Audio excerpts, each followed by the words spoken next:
ஒரு புறம் பெரிய போராட்டக்காரரா பொதுவெளியில் அறியப்பட்டாலும் இதற்கு நீங்களும் அல்லது உங்க குடும்பமும் பெரிய அளவில் ஒரு மிரட்டலுக்கு அடிபணிய நேரிட்டு இருக்கும் அல்லது அந்த சூழல் உங்களை அழுத்தத்திற்கு உள்ளாக்கி இருக்கும். அப்படி ஒரு சம்பவம் நடந்திருக்கா சார் உங்கள் வாழ்க்கையில்?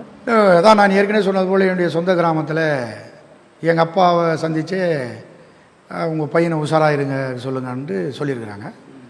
நான் அப்போ சென்னையிலேருந்து தானே நான் கிராமத்துக்கு வந்தேன். அந்த அனுபவம் அவர் கேஷுவலாக அப்படி தான் பேசுவார். எங்கள் அப்பா ரொம்ப தைரியமாக பேசுவார். நீங்கள் முதல்ல அவங்ககிட்டருந்து உங்களை காப்பாற்றிங்க அப்படின்ட்டு போயிட்டுருக்காரு. இது நேச்சுராக எங்கள் கிராமத்துக்குள்ளே வந்தது. ஆனாலும் நான் ஒரு சேஃப்டியாகவும் பாதுகாப்பாகவும் போவேன். அது நான் உங்கள்கிட்ட சொல்ல முடியாது. நான் ஒரு பாதுகாப்பாக தான் போவேன். இப்போ நீங்கள் இங்கே திருவண்ணாமலை ஒன்றியத்தில் வேடந்தவாடி அங்கே ஒரே நேரத்தில் 3 போராட்டத்தை நாங்கள் எடுத்தோம். கூத்தாண்டவர் கோயில் நுழைவு, முடிவெட்ட மறுப்பதுக்கு வெட்டுறது, டீ கடை என்கிற ஒரு 3 போராட்டத்தை ஒரே நேரத்தில் எடுத்தோம்.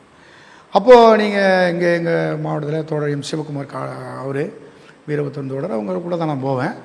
போயிட்டு அந்த வேலைகளை முடிச்சுட்டு அவங்க திருவண்ணாமலைக்கு இப்படி வந்துடுவாங்க, நான் அந்த பக்கமாக அப்படி போவேன். அந்த நேரங்களில் எனக்கு குறுக்க தொந்தரவுகள்லாம் வந்தது. இயல்பாகவே நான் பெருமைக்காக சொல்லலை, நான் இயல்பாகவே கொஞ்சம் தைரியமான ஆள் அப்படிங்கிறது எனக்குள்ளும் இருக்குது, பார்க்குறவங்களுக்கும் இருக்கும். நான் எதிர்த்து கொண்டு சமாளித்து போகக்கூடிய அளவுக்கு போவேன்.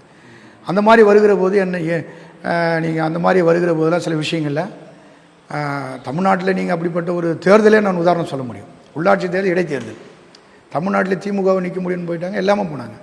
நான் வலுவாக சேத்பட்டில் வடமாதிமங்கலன்ற ஒரு இடைத்தேர்தல் அப்படி நின்று போலீஸ் எல்லாமே வந்தாங்க.